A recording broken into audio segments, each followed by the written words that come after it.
Okay, so hi juniors, class of 2023. My name is Mrs. Hilson-Dagger. I'm the College and Career Counselor here at Ferris.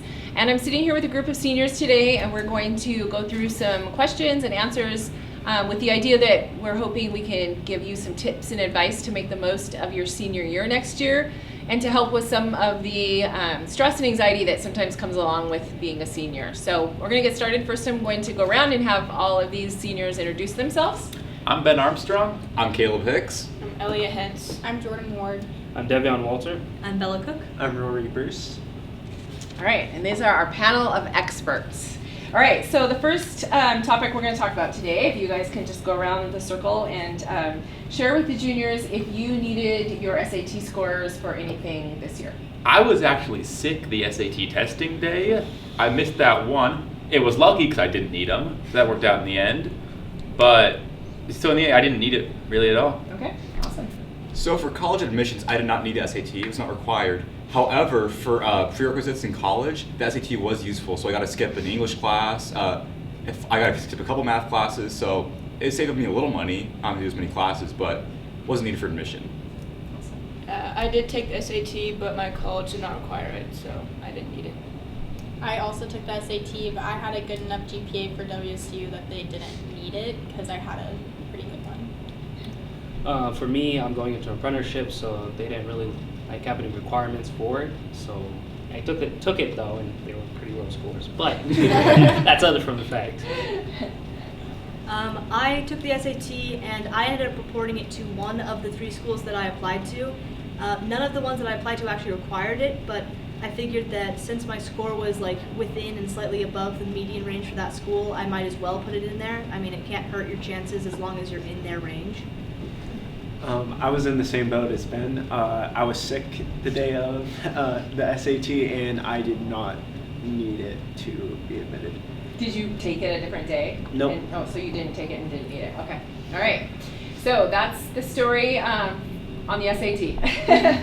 All right. Next question then is, what are you doing after high school? But more importantly, can you share with the juniors if that current plan that you have for after high school has changed at all since you were at the end of your junior year or the beginning of your senior year? Oh yeah, for sure. I'm going to school next, but it did definitely change from what I first expected.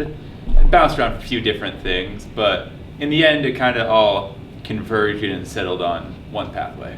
And how would you say that it changed, the current plan? Did you just not know about that option, or was it just like a plan C, but it I think emerged as so. a- It had been kind of in the back of my head, but just as looking around at different options, definitely came to more prominence. I just saw how the pathway was available. Yeah, okay, cool.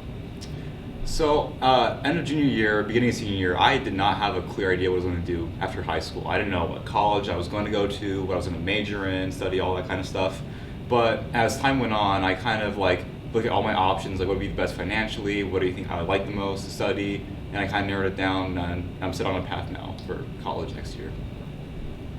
Yeah, so my plan, I pretty much knew at the end of the summer, beginning of the year, what I wanted to do, and it did change. I mean, that's what I was hoping for, and I ended up sticking with the same plan. So. I knew I wanted to go to a 4-year college, but I didn't really know. I had my major set as engineering, but undecided. So I kind of spent a good amount of my senior year researching different engineering jobs and different jobs that fell under each major that you could have, electrical engineering or civil engineering. And actually about a month ago I decided construction management and engineering. So it changes even before you're about to graduate. Yeah, it does. And did the school that you're going to go to, was that one of your top choices at the beginning, or did that emerge later? Or? So I haven't traveled that much outside of our Pacific Northwest region, so my comfortability ranged within the Washington, Oregon, and Idaho and Montana. And financially, the WUI helped a lot to narrow down which ones I preferred. But WSU ended up having a pretty good engineering program, and they just got a pretty big grant for them, so that also helped. Well, originally, my plan was to say, screw college for some years. I was going to do that, but then more or less, my foster mother decided to talk to one of her bosses and saying, "Hey, I have a son who's looking for a job and looking for stuff to do." And next you know it, he reached out to me, and then bada boom, I have a chance at an apprenticeship this Saturday actually. Oh, that's nice. Yeah. I take a test, and if I can get in, and then I should be fine. Yeah. Which is a good reminder that up until the kind of late in your senior year, plans can still be changing and emerging. Right? And another thing I liked about the apprenticeship, I'm not going to be in student debt. Yeah. Start getting paid from day one. That's nice. Yeah. Nice. Yeah, the plans can definitely change very far back in the year. In fact, I'm still in the middle of making my decision overall. I went into this year with an entire spreadsheet, and it was color-coded. Like, I deep dove my junior year, and none of that happened the way that I thought it would. I applied to 3 schools out of, like, 50 that I researched, and I got into 1. So I looked at the possibility of taking a gap year and getting a certification that looks at software that is important to the field I'm going into, which is architecture, and then use that to get a job and save up money. But now it's looking like maybe I actually am going to that college, so things change a lot, or can change a lot. It's not necessarily set in stone one way or another, but it did not happen at all like I thought it was going to happen, or follow at all what I had prepared, like even in my junior year or the entirety of this year. So Coming out of junior year, I kind of already knew what my major was going to be, and I just had to decide on what college I was going to, which ended up just being Eastern, which was really, really nice. But I did look a little bit during senior year. Okay, cool. Let's see. Next question is some of that planning that you guys just mentioned can be stressful for some seniors.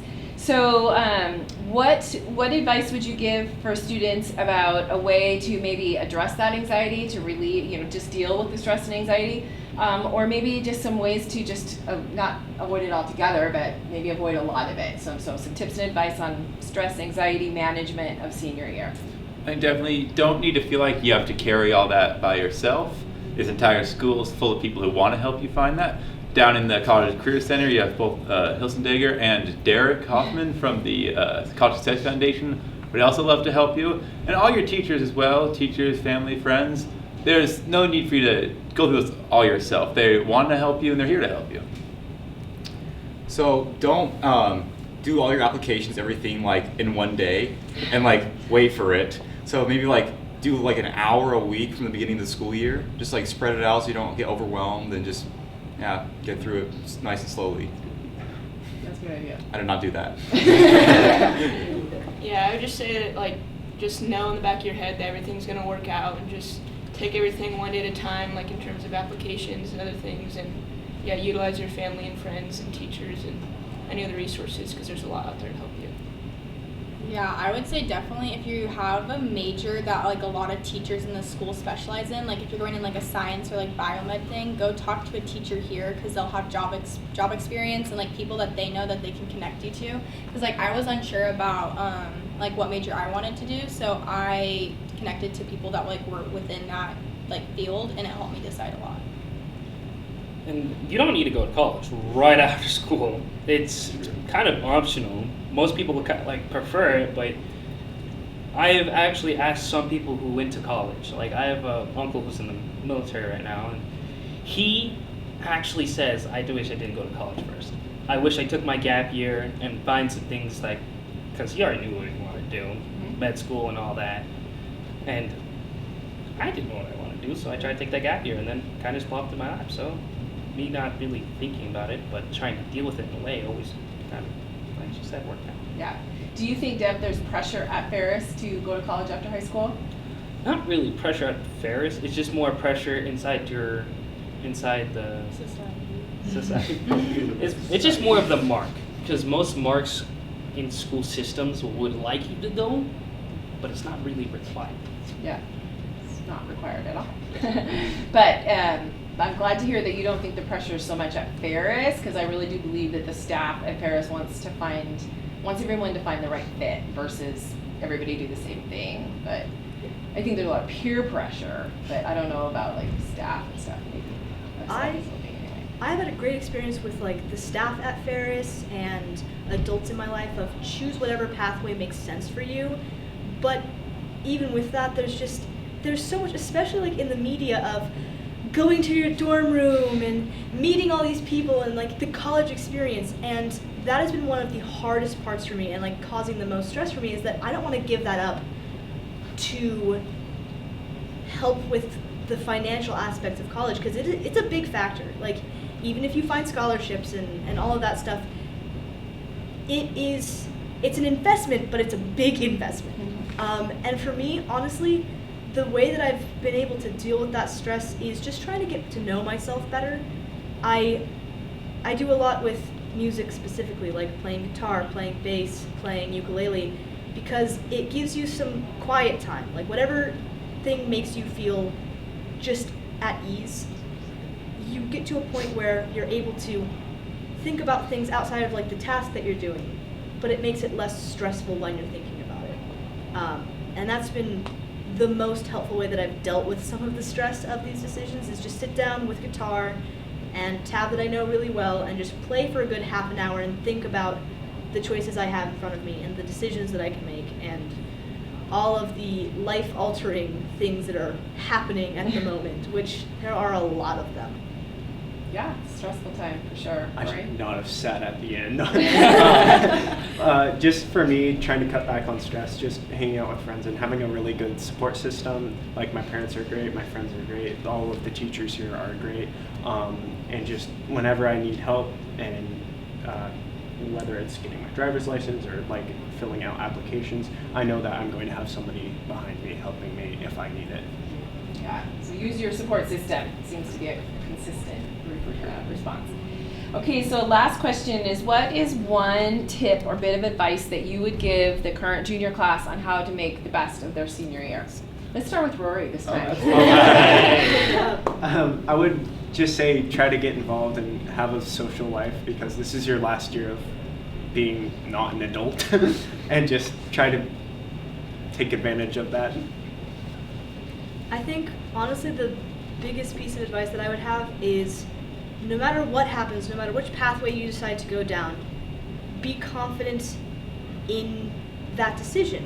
Because generally speaking, there aren't very many bad decisions that you can make here.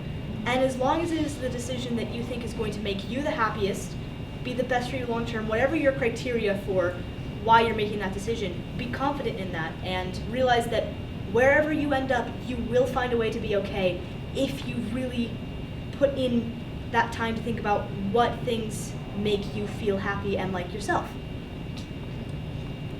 I'm gonna give you some, it's gonna be a weird advice, but if you're gonna do something absolutely stupid, do not record it. That is what I'm going to say. I concur.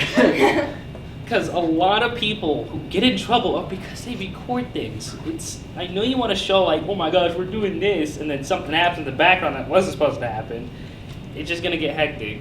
So be smart, be safe, be dumb with a good choice, you know?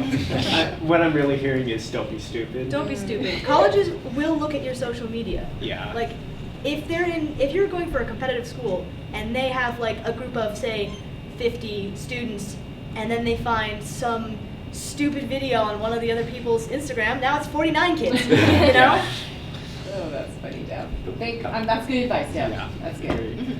I would say stay involved in the school. A lot of people put in a lot of work to make sure that fun things occur. And so don't skip every single class period of the day or skip your second period for, I don't know, 66 days or something, because you can get in quite a bit of like trouble with that. But also a lot of people, the biggest complaint from people that aren't involved in the school is that nothing's going on, but that's partially due to them missing the information that provides what's going on in the school.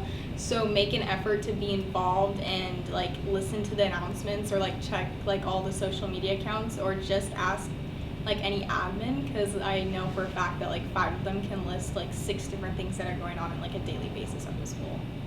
That's good advice. Yeah, I would say like, don't procrastinate. You know, you want to get your work done because, you know, you're still here to finish off your senior year and get all your work done, but make sure like you still have time to enjoy your senior year, you know, hang out with friends, do things in the school like she said, go to games, yeah, just try and soak up your last year. Yeah, continuing on what others have said, don't give up with your work and your classes. Senioritis is a very real thing. Don't let it overwhelm you. Don't get all Fs for both semesters and all classes. Try and just pass everything, get good grades, just finish strong your last year of high school. Yeah. Y'all are 3 years deep. You've been doing this high school thing. And if you're still here, you've been doing it at least moderately successful. So rely on the skills you've developed, though. You all, to get this far, have worked hard. You certainly have hopefully some study skills, that sort of thing. So just stick with what works and improve what you can. Just don't think you have to change everything up for your final year. Just keep going on and keep it getting her done, as they say. You can't do it. Yeah. Good. All right. Okay. Well, we hope that this was helpful for you guys. If you have any questions about, post high school planning and really anything related to Ferris, you can always start in the College and Career Center or with the admin, like they mentioned. Our admin are here to help you guys with every step of the way. So, hope this was helpful, and we'll see you guys all later.